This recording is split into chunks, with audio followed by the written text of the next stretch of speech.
if you have 100 different verticals, how do you go to each one of those verticals and become a trusted advisor where you say, like, I know your issues, I'm going to drive down your ticket issues in half. You have NetSuite over here, you got Sage over here, you got client profiles over here. Like, you just have so many different technology. And I think that's why a lot of companies have to go out and charge $200, $300 per seat, is because they don't know the industry. If you know the industries, like if you're getting a third of a ticket per month per endpoint because you really dial in and script and systematize the way you're supporting a client, it costs us a lot less to support that.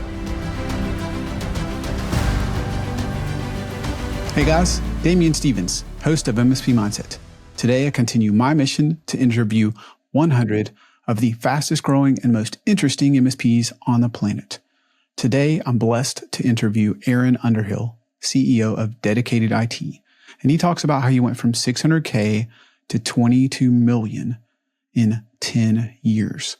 What's more is he's now the fastest growing MSP that I've ever interviewed, where he's adding over $1 million in revenue every single quarter. If you want to understand what it takes to do that and his mindset, don't miss out on our conversation. If you've gone from 650K in annual recurring revenue to over 22 million and growing in the last decade, how are you able to do that? Like, what's the difference? I think it all has to start. You have to know where you're starting at and where you're going to. And I think we're reading this book as a leadership team called The Road Less Stupid, which I recommend. It's like 45 chapters of like little fragmented things of like just things in the business. And one of the number one jobs of a CEO is like to define A, where you're at, and B, where you're going, and C, what the gap is between A and B to try to overcome it. So I think I remember in April 2015, I was in my office and I was talking to this marketing company that was just pitching us on some stuff. And they asked me, like, well, what's your goal for the company? And we were $45,000 of MRR at the time. And I said, to be $1 million a month by 2020. I remember it was active marketing. I don't remember Michael's last name. Michael was the CEO. And he goes, that's something I could work with. He goes, where are you at? And I told him, and it's like, in talking through it with him, it just gave me an epiphany of like, this is, I've always been really good at math, good at like strategy games when I was young. I'm like, okay, this is just a chess game. This is like, I'm here. I want to go there. I need to move the chess pieces and figure out what that is. The first thing before you figure it out is like, who do you want to go after? So like one of my first initiatives was like, we were behavioral health, like substance abuse, drug treatment centers. That was our focus at the time. Like, we're going to double down on substance abuse, which was a good and bad thing at that point because it went belly up a year later. But it was just, where are we at? Where are we going? What sort of fish do we want to go fish for in this ocean before, you got to know like the lures you want, the area of water you want. Like you got to, then you start making up the story of like, okay, what is that journey going to look like? What would happen to your MSP if you couldn't restore your client's data? How long would it take to regain your team and the community's trust? If these thoughts have kept you up at night, you're in good company. The good news is there's a proven way to make sure this never happens to your MSP. Imagine knowing without a doubt that your backups are tested and ready to restore every single time. No stress, no scrambling, no lost customers. That is what Servosity delivers. We don't just provide backups. We proactively test them for you. Every backup, every volume, every day. No more crossing your fingers and hoping, just peace of mind 24/7. If you want to learn more, book a session with one of my backup engineers who will walk you through our entire process and afterwards give it to you for free. No commitment necessary, but book a time while the slot is available. How did you narrow down to that market and what does ultimately that target client profile look like? Yeah, so before, at that point we were 4 to 6 people, so we were small, and I was doing every role of the company at some level. And at that point we had an appointment setting company.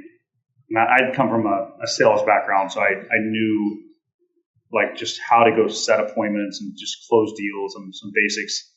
But the appointment setting company set an appointment with a company called Medavance, which was one of our legacy clients. They did billing for substance abuse. And when I talked to them, they reiterated how heavy of a marketplace Southern California and Southern Florida were for substance abuse.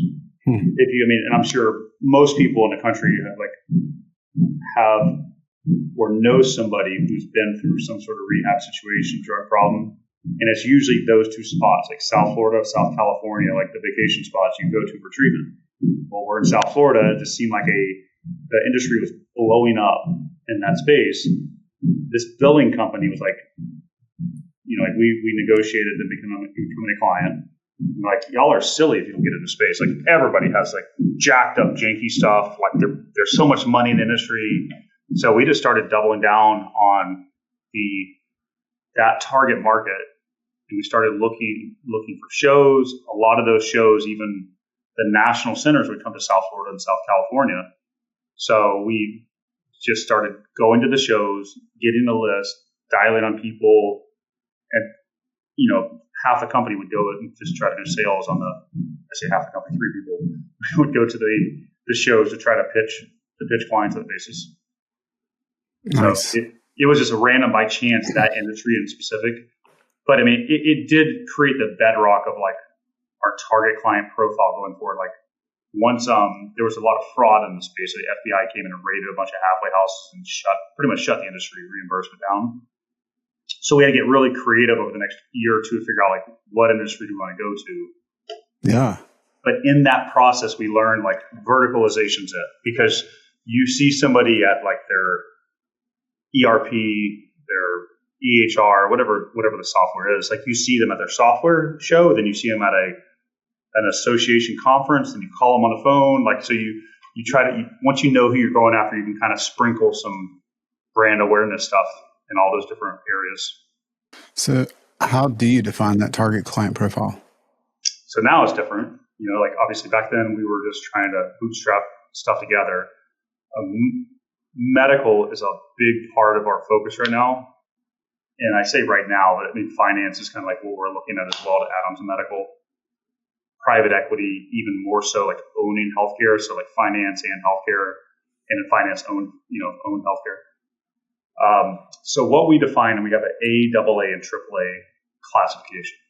An A account is just anything between 2,500 employees that's a healthcare company in the U.S. And I don't say continental because we have clients in Alaska and Hawaii. So anywhere in the U.S. is something that's A account. And beyond that, we start getting to the 150 to 1,000 user range.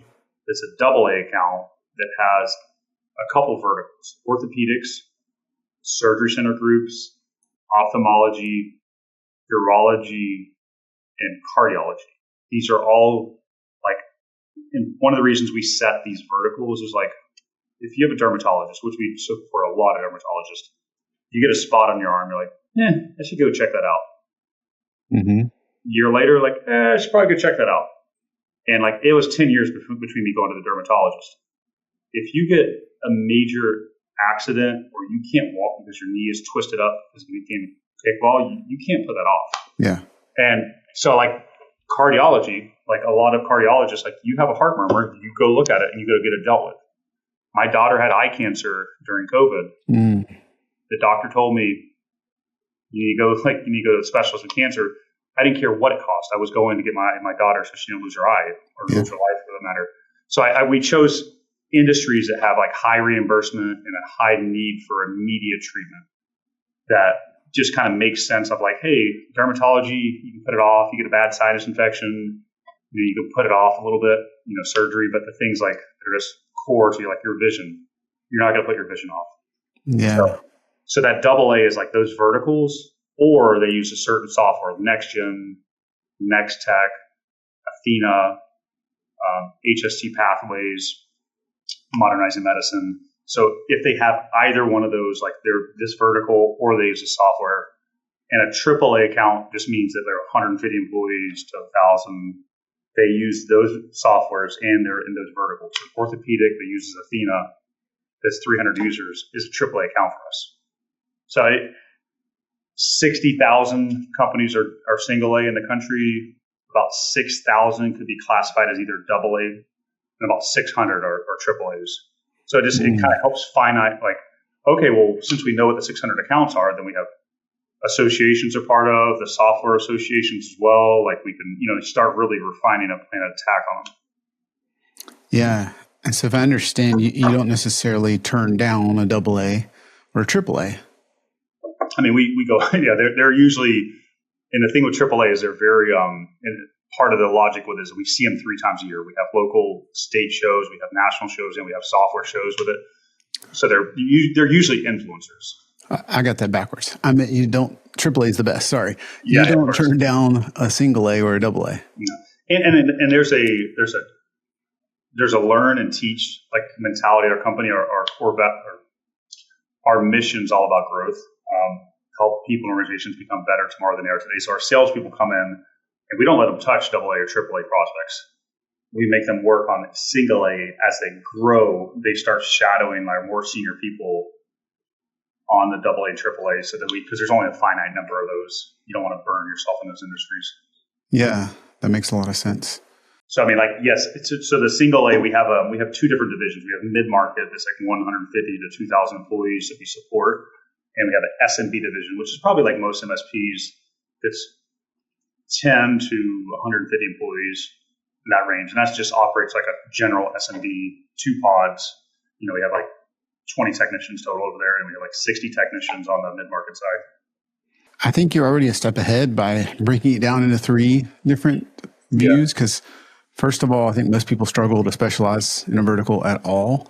And then secondly, if you do, you're just thinking, well, healthcare is a vertical, and you haven't broken it down into who's going to pay, who's going to use some of the same software, what size are they, and it's really interesting to me to understand that the difference between single A, double A, and triple A is kind of order of magnitude less.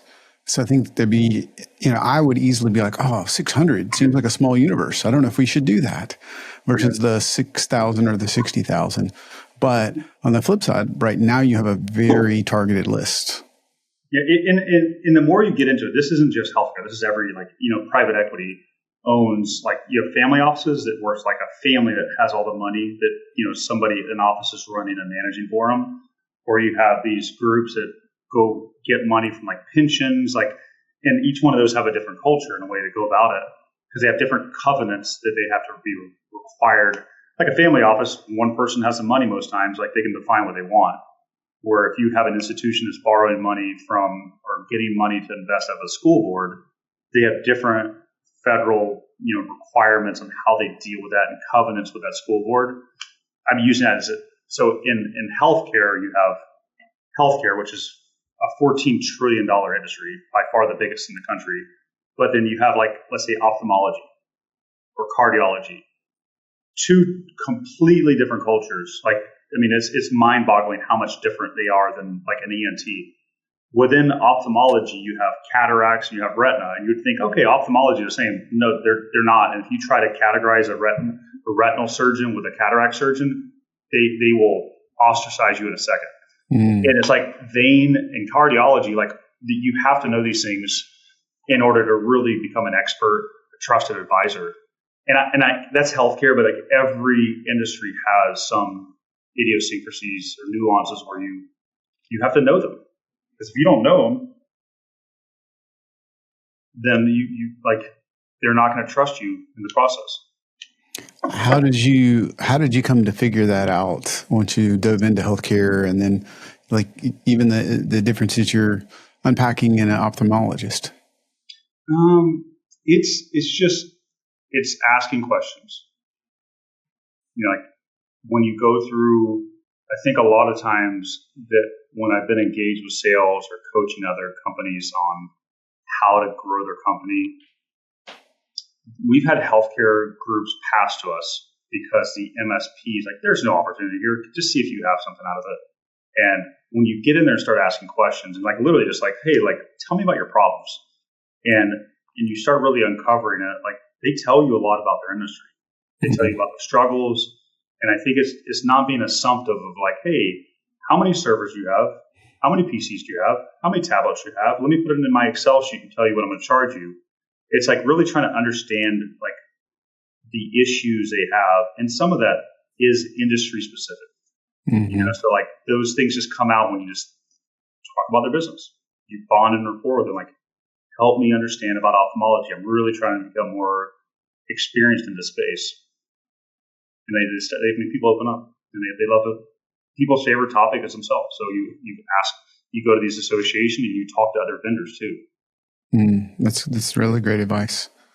How much of this, not only focusing on a vertical, but a vertical within a vertical, or all the way down to AAA level focus, do you attribute to your kind of unprecedented growth? I mean, was it causation or causality? What's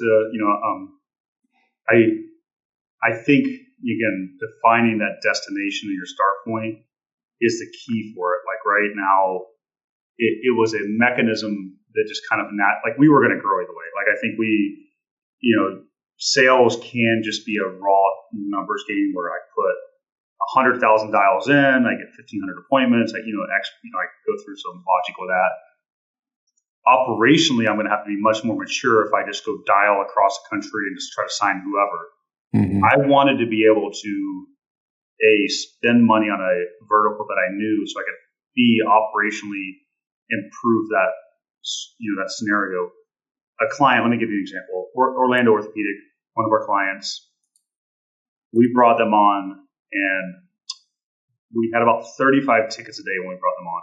Wow. Well, knowing orthopedics and knowing their technologies, their EHR, everything associated with it, over the course of 18 months, we got their ticket count from 35 a day to 13 a day. So at that point, we were able to, we reduced our tickets by 2/3, which meant our margin went up substantially. Yeah. And so, gross margin wise is what we're looking for. We lowered their price 20%. We increased our margin substantially in the process. They're happy. We're happy because they have less issues. If you have 100 different verticals, how do you go to each one of those verticals and become a trusted advisor where you say, like, I know your issues. I'm going to drive down your ticket issues in half. It's just, it's not feasible to know, you have NetSuite over here, you got Sage over here, you got client profiles over here. Like, you just have so many different technology. A jack of all trades is a master of none. Yeah. And I think that's why a lot of companies have to go out and charge $200, $300 per seat, is because they don't know the industries. Like, if you know the industries, like if you're getting a third of a ticket per month per endpoint because you really dial in and script and systematize the way you're supporting a client, it costs us a lot less to support that.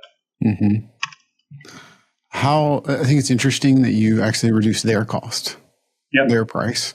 So how do you approach that with them? Is that something you set as a precedent up front, or if that occurs, you have a discussion, or is there? I think we're looking for long-term agreements with clients, partnerships more so than agreements. And it's something we talk about the onboarding process. Like we're onboarding 5 or 6 clients right now, and those discussions are, listen, we know your space, we know NextGen, we know whatever the cases are. Assumptively, we're going to start here. If you're willing to make the commitments and do the things, spend the money you need to get your reduction, we're going to lower your cost. And we literally model out financial analysis to show them a return on investment, not just from the spend in correlation with efficiency, but also like, hey, you're spending $1 million here, just hypothetically. How much time is your doc? How much does it cost for your doctor an hour? Doctors are different than lawyers. This is one of the reasons we pick doctors. If a doctor doesn't see a patient, they don't get paid. If a lawyer has slow IT, they get paid because they're billing hourly. So we model those things out and show them, like, you're spending $1 million, but over 5 years, you're getting 1.8 million back. And through that process, I called one of our clients last night on the way back from Vero Beach, and we have, I don't want to give the client's name because it's so high a margin, but we're like 82% gross service margin on this client. It's like, we're going to be able to so we want to like reduce your price about 50, 60 grand a year. in that case, like we're going to ask for a renewal. Like we're 18 months into a 36-month contract. Let's go ahead and renew you at a $4,000 discount. You're saving $50,000 a year. We lock in another 2 to 3 years with you. We both win. Mm-hmm. So there's like, I don't want to say selfish motives, but there's an intentionality between like you go in and you get rid of as much technical debt as you can. Yeah. In that process, our support costs go down, which means like the clients, because what happens is if you don't deal with this proactively, like let's assume you go drive tickets down from 30 day to 10 day, the client eventually feels like, hey, we're using a lot less support. If we go proactively and ask that discussion, they're going to avoid going to market and getting a bid in 3 years. Yeah. So, I mean, there's some intentionality about retention, not losing clients. I mean, we've literally never lost a mid-market client. And I'm sorry, one of our clients was bought by a hospital on the mid-market side. Wow. So like, and they still want to come back to us. They can't because of the hospital. So like, I don't know if I consider it completely lost. Yeah. That's amazing retention. Yeah. So I'm curious. I mean, the amount of revenue you're adding, and I think you said in the last quarter, something like 150K MRR. Yeah, we add about 100K consistently per quarter. So, I mean, part of that's like we want to obviously grow that, or our percentage of growth flatline. So our goal next year, I think this year total, we added close to 300K MRR. So it's like about 90, 70 to 130 per quarter has been, I think Q3 was a little slower because we were assimilating so much new revenue. Mm-hmm. But I mean, we're back on track. I think we'll do 100K this quarter. What does that look like? Because most people they can't fathom that. The chaos or the but just even starting with like how many appointments is that? Like what's that kind of breakdown? So I mean we have a little unique model where we do a little bit of owner-led sales, but we do owner-led, I mean as in like our VCIOs or stakeholders will help go assist salespeople. But you gotta come up with the opportunity first. So we have a business development team who dials, and they're typically setting 2 to 3 appointments a week if they're dialing all day. And you have anywhere from a 10 to 20% close rate depending on the quality of those appointments.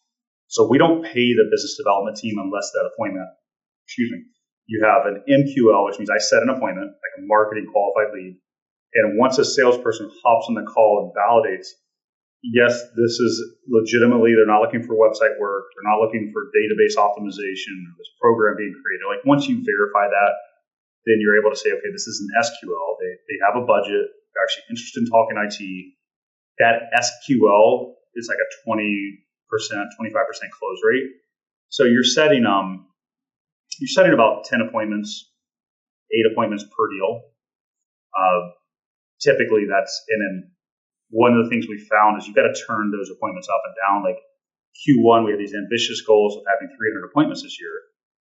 Wow. Conversion wise, you take 10 to 20%, that's 45 new clients. Well, we were setting appointments, but we were setting 6 to 10 a week. We weren't able to close them all. So they're just going to waste. Mm. So the conversion is, depending on the size of the group too, like a larger group. Actually, the conversion goes up quite a bit with larger groups because there's not a lot of people that are able to have those sophisticated conversations. The SMB ones are the ones that actually have a lower close rate for us. Interesting. Seems counterintuitive. Yeah, I mean, they're much harder to have those conversations with people. Don't get me wrong. It's just a lot of people don't have the ability to talk operationally to a 500 user group and be like, this is how we're going to do support. This is our 3-layered approach with fractional CIO and on-site staff and all the. In SMB, you can't really, if you call somebody in Nebraska, 20 users, you really don't have a lot of value add you can bring like to a mid-market group. Right. So I know a lot of MSPs couldn't imagine 6 a month, let alone 6 or 8 in a week. What kind of lessons did you learn from that? It's quality. You want like more is not always more. More could be less if you. And we actually terminated quite a few of our SDRs recently because what we found is like the more we were pushing like quantity over quality, they started messing the data up. Like, because I mean, part of the goal is cleansing the data, validating employee counts, figuring out the software they're using, who's the decision maker. And a lot of times, I mean, people fall in bad habits. They just take information out of Zoom and they just dump it in the CRM, and like they waste good data, or they, so I'd say like don't make quality the sacrificial lamb where you only have quality, then you don't have quantity. Like you need to kind of balance it too. Like what is good enough? 80% is kind of in our mind is good enough. With all this growth, what are some of the lessons that you've learned? I think at one point you were saying there was a particular time you were like 2 to 3 million in annual and you wanted to get like 400K in MRR, and you're walking through an exercise like what's going to break even. It's constantly, we're constantly there. Like, so right now we're 22 million and we're looking at like 50 million is the goal in the next, by 2029, 60 million. It's like what we have now will not work when we're there. But what we'll have then won't work now. So it's trying to see, again, A, where we're at, B, where we're going, and what along that journey we need to tweak. So it's just constantly like looking at like, right now we need we're in the middle of like resetting our finance team. We need a great controller. I mean, yes, we need a CFO as well, but it's like at 50 million, we'll need much more of a strategic CFO. I'm filling that role right now with one of my board members. The issue is if I have a CFO that's phenomenal now and I don't have a controller to close books, it's like I'm going to have all this strategy, but I won't have the actual month-end close dialed in so I can improve things month to month. So it's just constantly trying to say like, well, and with 10 more clients come on, this pod is going to have 14 technicians. When we have 14 technicians, that's going to be too many for one service manager to manage. Who is the next team lead? Okay, when that team lead gets promoted, there's too many service managers for the director to manage. So, so we're always just looking at who's next, what's going to break first, what are and just using data, like what are hold times, where are the hold times slipping. So it's just constantly just revisiting like testing models with proof of concepts. You mentioned pod groups. That's not super common in MSPs. How did you come to a pod group model? So it's interesting. Like it kind of goes, it fluctuates between being very common and not. Like in our peer group, the Evolve 301 was the one we were initially in. Like not many of them had pods. We were the first one to have pods. As you see these groups go, $40, $50 million, you see them. They have 100 technicians in a service management team. Well, at that point, like the clients feel this, they call it tech roulette. Like the client's like, who am I going to get today? Yeah. So we wanted to since we're all about experience and we measure gross margin per client, it doesn't matter to us. Like we want to start with experience and then we pull backwards from the experience. Like what is the ideal experience? I don't want more than 4, 6, 8 techs actually touching an account in a way because I want the client familiar with their techs. To some extent, that way, you got to promote some techs and you got to obviously raise new ones up in the process. But if I start with experience, I pull backwards and say, okay, well, what is the structure I need? Who are the people I want to hire? And what are the processes and tool sets I need to support that experience? And then I go back to gross margin and say, well, how much? Okay, here's the gross margin I want to make. Here's how much it's costing me. Therefore, this is what I need to charge. So I've never started with the mindset of thinking like, well, I can't afford to support this model. I have to do this model. I just need to figure out based off that model, what does it cost me so I can know what to charge clients. And ironically, we were able to, in most cases, charge less than a lot of other competitors because the way we drive efficiency within our client's technology. So the pod model might be more expensive, but the other efficiencies you're gaining could make up. It's more expensive on a dollars and cents salary basis, but the efficiencies we drive the client makes it cheaper long term. The total cost of ownership is cheaper long term. Yeah, not to mention the retention. Right? Yeah.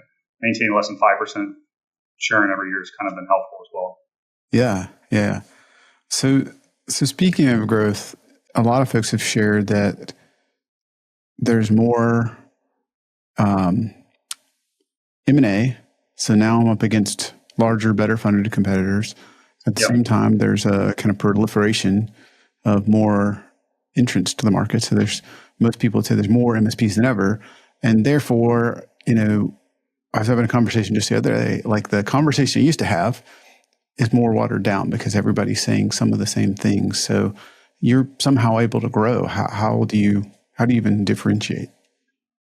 I think you can't reminisce on a spot where you're not at. So I think we're in a really delicate, we have a very advantageous spot where we're big enough to be national, but we're not so big we lose track of our clients.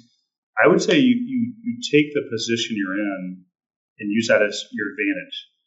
The book I'm reading, when I talk about Rude Less Stupid, it has actually a chapter that's called The Advantages of Being Small.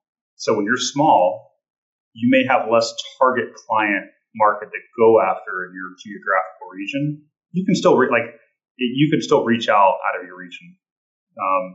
But in that case, like if you're small, use the fact that you're small with groups you're talking to, like for example, in medical, you're going to deal with the owner. And in that small case, like you don't have this outsourced or this account manager that has a distant relationship.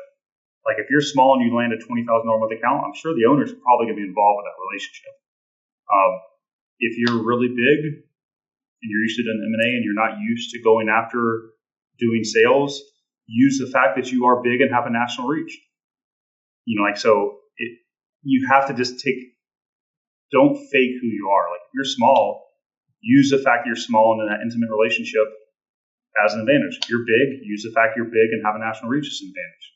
If you're kind of we're 115 employees, we're big enough to have the talent and we're small enough to where we're not just like the client's going to be depersonalized with us. So I think we're in that sweet spot, but we weren't 2 or 3 years ago. I think it's a beautiful way to look at it.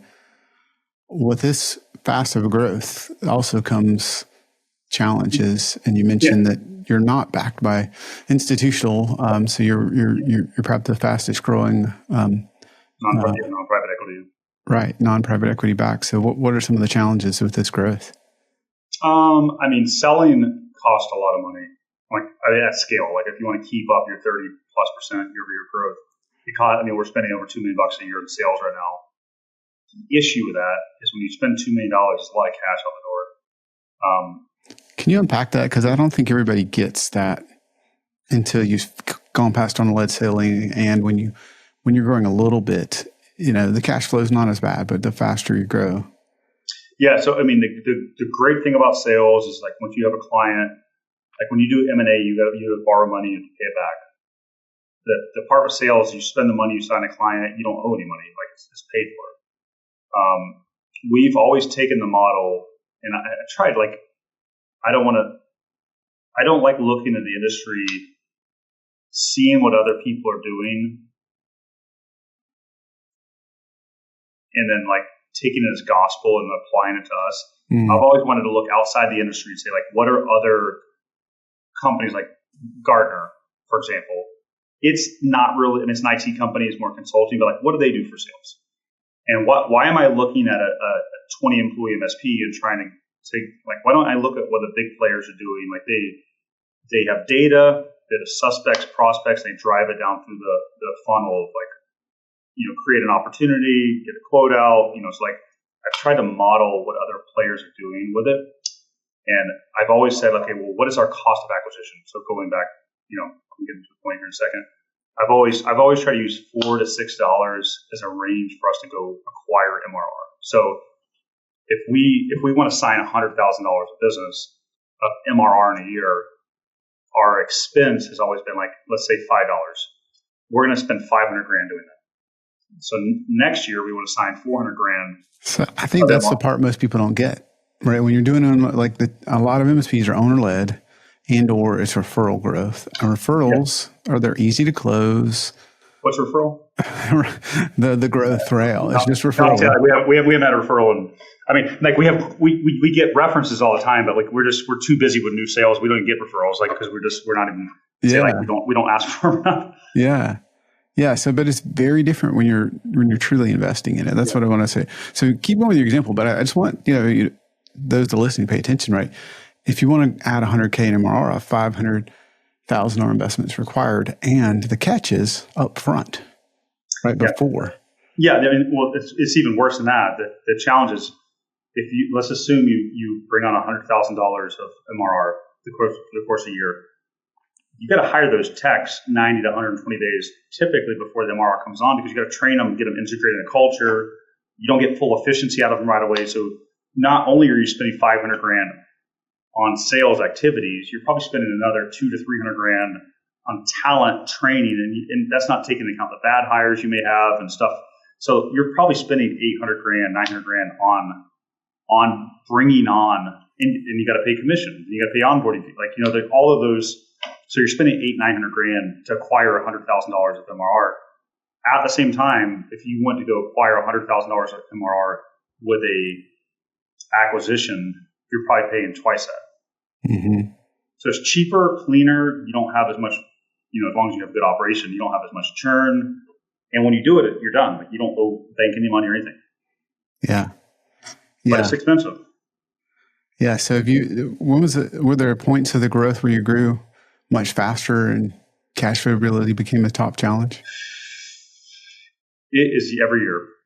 If we, when $3 to $7 million is kind of the range where, there's different, you'd say 4 to 6, but 3 to 7 is kind of like they call it a valley of death, where you as an owner, you'd have to start hiring these managers underneath you to take on parts of the company, and they don't bring you money.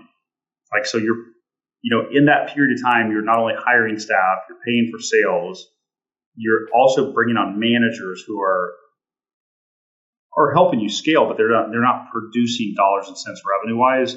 So a lot of owners have to go through this, that period of time where, let's say you're a $3 or $4 million MSP, the owner's making $600,000 a year. The owner likes their lifestyle. They're not willing to go through that. Hey, I got to cut my pay down to $200,000 a year to get through this valley of death, because I need some managers to help bridge the gap so I can go do more sales, or whatever the owners, whatever position that they really thrive in. And I think it's a sacrificial period between that 3 to 7 million range where the owner has to say, hey, I do like making $600,000 a year, but now I got to pull back because I want to get through that. And we did that. We really took that period of time and said, we're not going to make a lot of money here, but I know there's a destination on the other side of this where I'll start making money again. And that $3 to $7 million journey was tough. We went from 3.1, I think it was 1.6. So 3.1 in 2017, 4.3 in 18, to 6.4 the next year, in 2019, I believe. And that's where it started getting, it's still painful, right, going into COVID, but that getting to 6.4 was kind of like the range where it's we started getting a little bit of breathing room on the process. But we couldn't start paying ourselves better, until it started getting 10 or 12. What's the mindset that allowed you to make that shift and do that? Because I think there's a lot of people that, one, you get comfortable, two, you assume that more revenue equals more falling to, my income as an owner. I think it's having Arlen Sorensen's one of my mentors. I don't know if you know Arlen. Arlen's wonderful. Yeah. So one of the things he always is just talking about is legacy. Start with the end in mind. My end in mind was not to make a $600,000 salary or whatever. That was not my goal. Is not to have a high paying job. My goal is to build something. I'm a very faith driven person.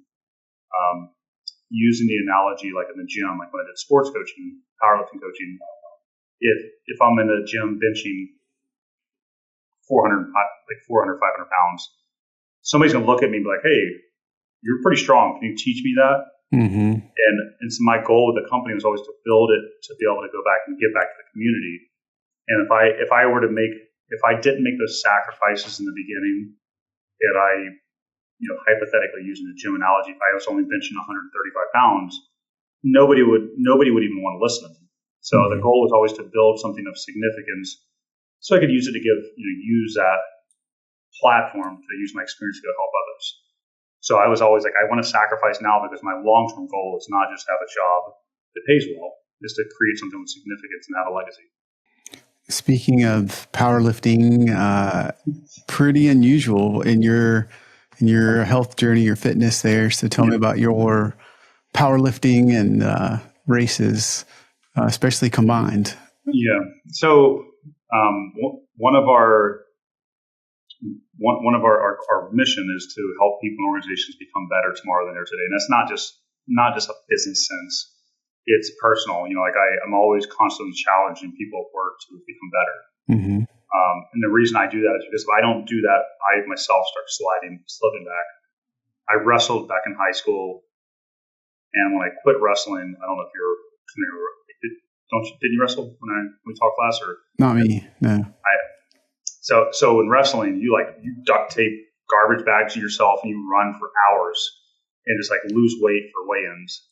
The most unhealthy thing possible. Go do that. Yeah. But you can eat you're eating pizza and whatever you want. So donuts every day. I remember I was eating a half dozen donuts every single morning. But when I quit wrestling, I blew up and got chunky really quick. I gained 10, 12 inches on my waist. Wow. And I was walking, and I'm and my legs rashed up after a quarter mile. I'm fat. What the hell's going on here? And I went through the process. I got to figure out how to lose weight. And I remember I went up to a pull-up bar, and I went to go to, and I was I got about there, and I couldn't pull myself up. I'm weak. I'm fat. This is horrible. I'm changing this.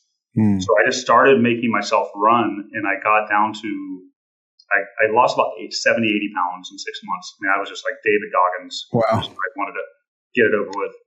But when I got skinny, it was called skinny fat. I actually had as much fat on me at 170 pounds as I did at 250. And now I'm skinny, but I'm weak and I don't have any muscle. So I went through just all of this evolution of how do I get stronger? How do I not get fat in the process? And I learned a lot about myself through that. I went to college for exercise science. I started coaching people. And one of the things Nick Baird is one of the people I do a little bit of following up. It's a challenge to go run ultras. At the same time, it's a challenge to lift heavy. It's really a challenge to try to do both. So my goal is always to do difficult things and just challenge myself. So I lost the weight. I wanted to get stronger, but when I got stronger, I noticed my endurance fell. So I was okay, let me pick running up. When I was 33, I was kind of my strongest 9 years ago. I remember I was deadlifting 505, and I was trying to get for 10 reps. And on my 9th rep, my quad pumped. And I'm okay, I can't quite lift this heavy anymore. My body's going to break. Mm-hmm. So that's when I kind of really made this shift to doing both. Instead of going to try to deadlift 600 pounds, let me deadlift 500 pounds and try to go run 30 miles. So it was, those aren't neither one of those are rational statements, but it was just challenging myself with because when I run in the morning, I run typically 3 to 6 miles a day. On the weekdays, I run a little bit longer the weekend. That's my time with God. That's a time where I'm listening to a book, listening to sermons, taking time and just praying, thinking about work, thinking about this. So one of my things with running is that's my solitude. Mm-hmm. And lifting weights is that's just gratifying. Picking something heavy for me is gratifying.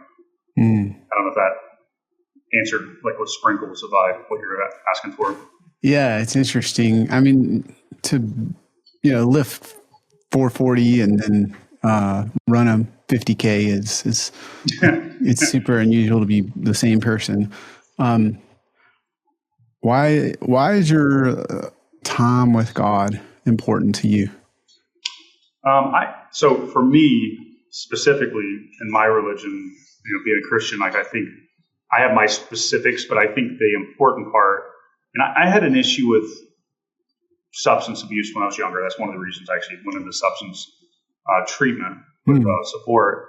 But going through the 12 steps when I was younger, it helped me really learn a lot about myself, addiction, all of the things, just to get through it all.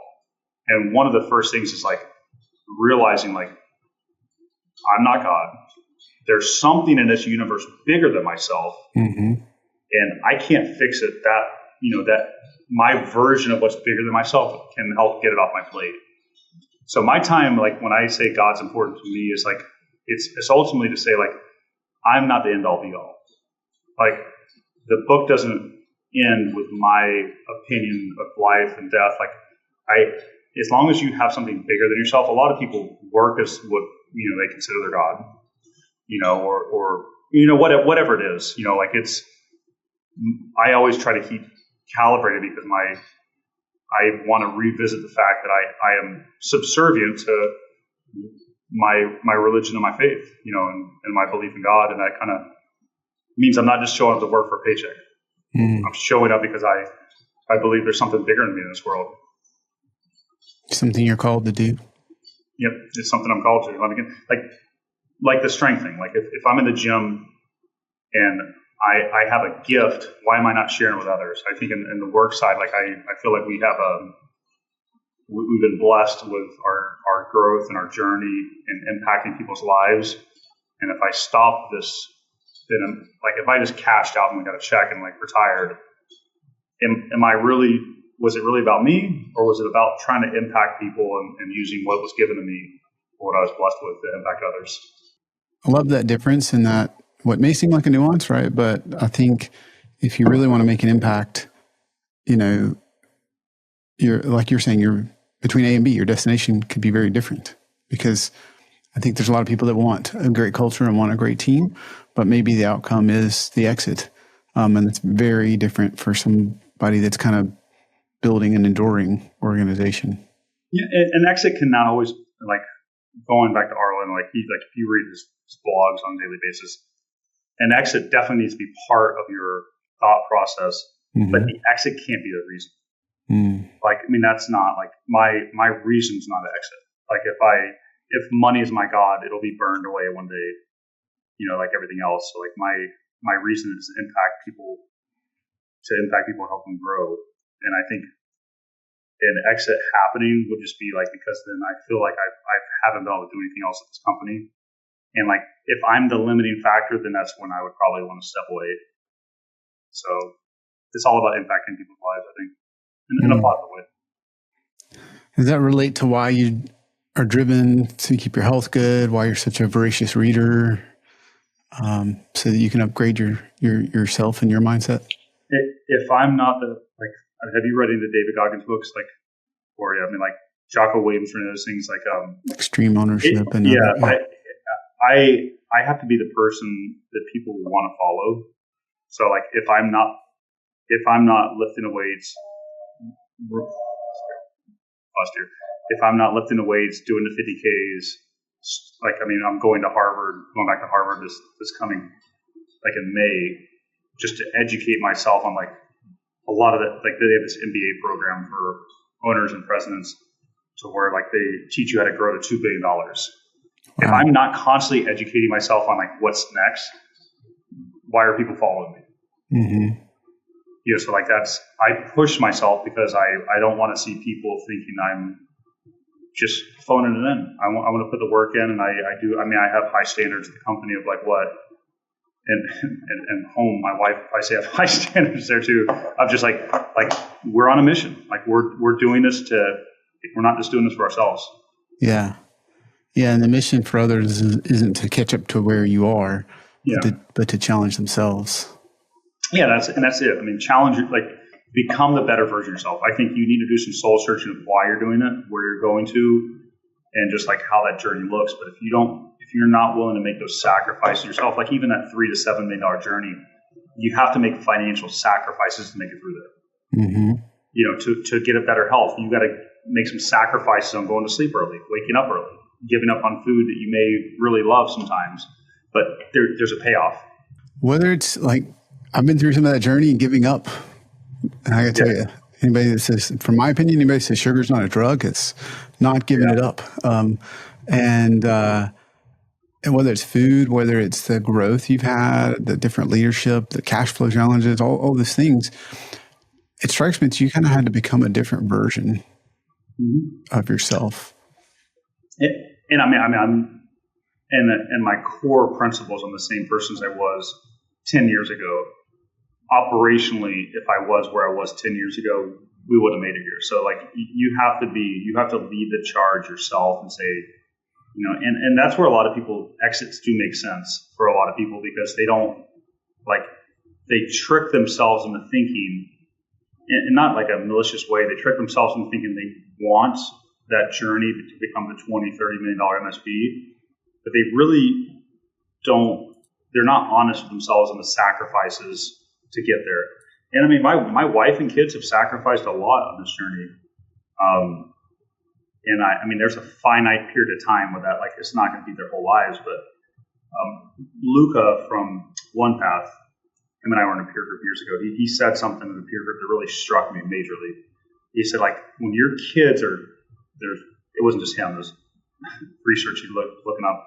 If by the time your kids are 12, you will have spent 75% of the time you will ever spend with them. Yeah, so scary.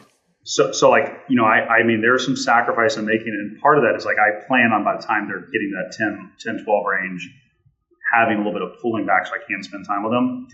So I'm at a desperate push to get the company to where it doesn't need me as much so that I can spend some time with them so it doesn't become too late. I think there's some, reality there of that 75%. And that's, I think I know I can relate. Like I got a son that's turning 12 next month. And I can very much relate to, you want to challenge yourself to do better in business, but often better can equal more time. Yeah.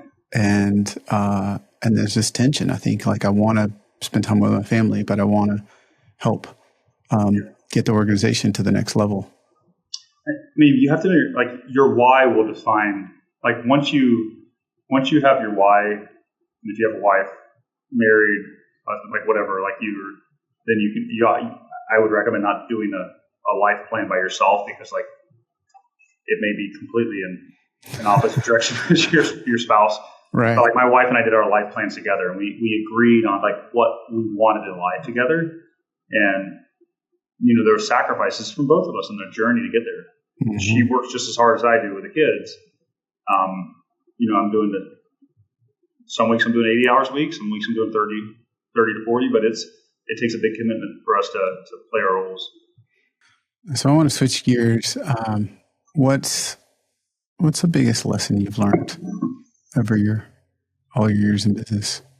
You have to be rooted in your why, because there's days where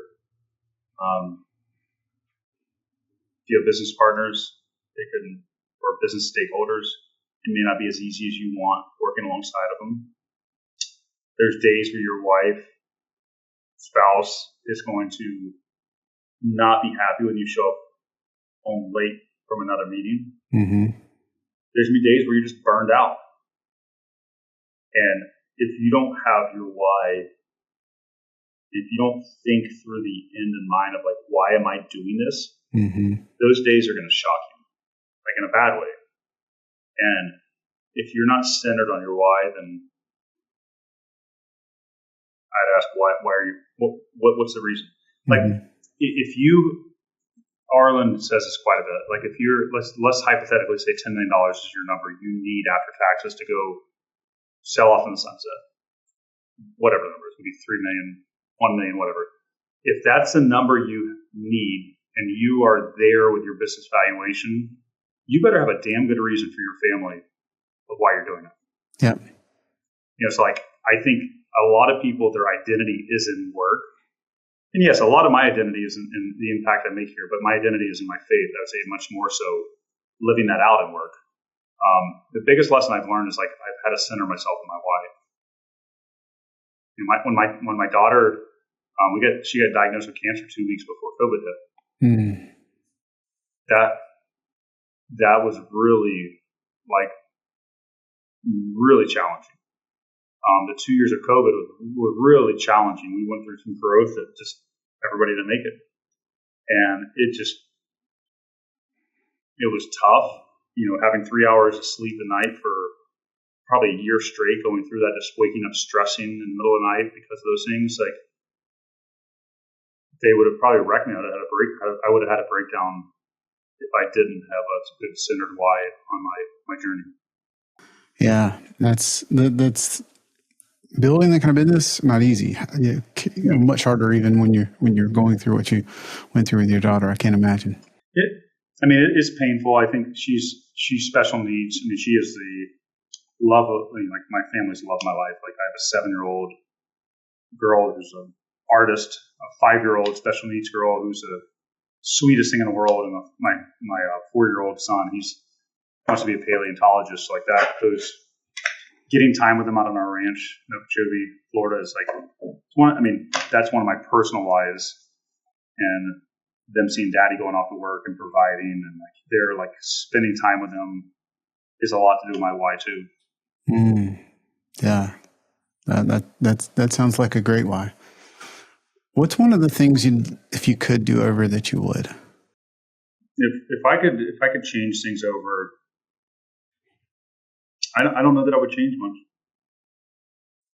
I mean, because I don't think I would be who I am today if I didn't, even when I was younger, going through addiction, even when I lost the weight, even when I, signed up for 50Ks that were just unreasonably hard.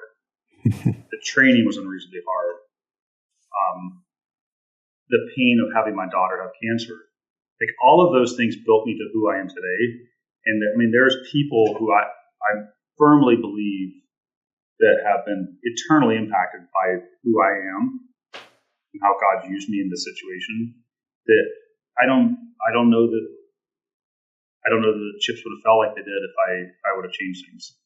So is there things that I wish would have been different? Like, do I wish my daughter wouldn't have cancer? Obviously, like but I don't know that my actions, maybe some of like the tension I've had with my wife over those ups and downs, maybe like I was too short or too unempathetic of what she was going through when I was going through so much. Like, sure. That, like those, I think business wise, like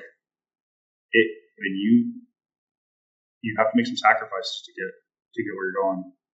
And could I have gotten here quicker if I would go back and reanalyze things? Potentially. Would I have more hair in the process if I'd been less stressed with it? Maybe. I don't know that I have a lot of regrets besides maybe just some of the personal pain that my wife and I and the family have had from me not being around enough.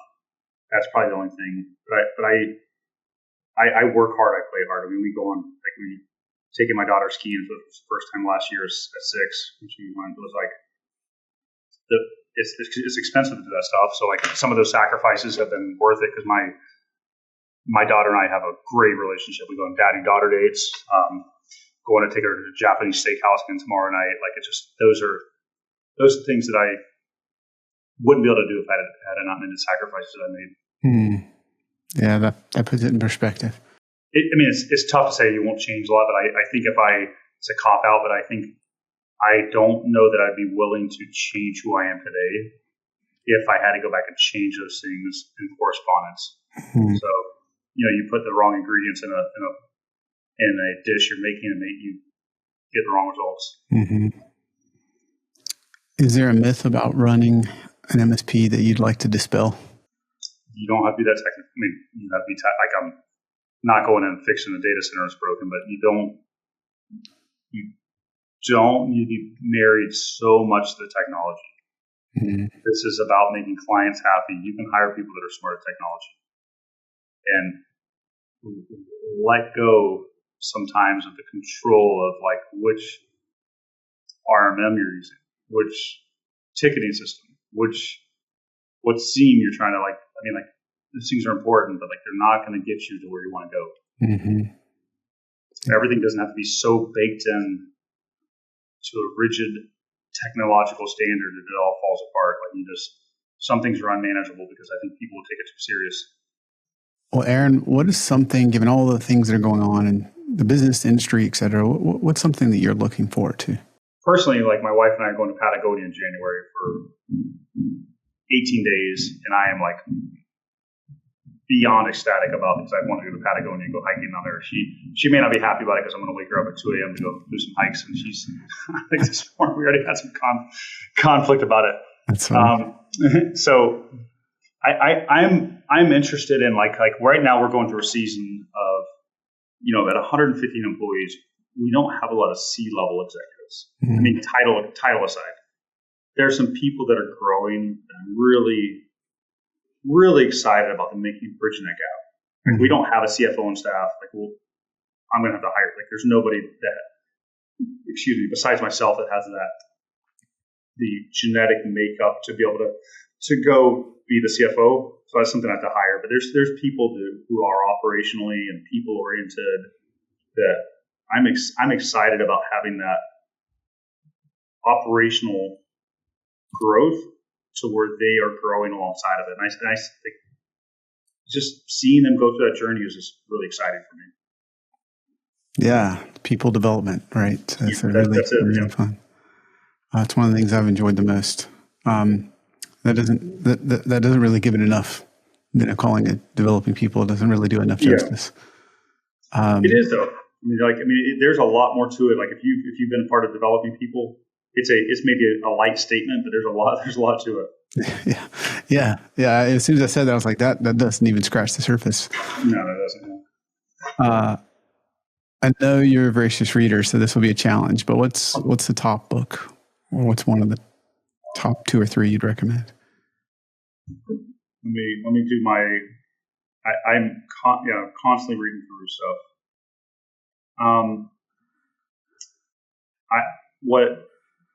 So if it's sales, there's gonna be a different answer than if it's operations than if it's finance.